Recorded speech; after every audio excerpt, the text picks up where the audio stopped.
VDD चाळीतील रहिवाशांची स्वप्नपूर्ती पुनर्विकास प्रकल्पाच्या पहिल्या टप्प्यातील घरांच्या चावीचं मुख्यमंत्र्यांच्या हस्ते वाटप। महायुती सरकार आल्यावर पुनर्विकासाला गती, बीडीडी चाळीच्या चावी वाटपाच्या कार्यक्रमात देवेंद्र फडणवीसांचं वक्तव्य। तर अनेकांनी फक्त स्वप्न दाखवली म्हणत विरोधकांवर देखील टोलेबाजी।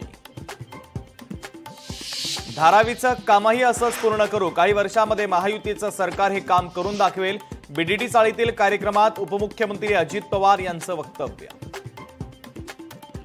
शिवसेना पक्ष आणि चिन्हावर 8 ऑक्टोबरला सुनावणी, पालिका निवडणुकीच्या आधी सुनावणीची ठाकरेंना अपेक्षा। पक्ष आणि चिन्ह कोणाकडे जाणार याकडे राजकीय वर्तुळाचं लक्ष।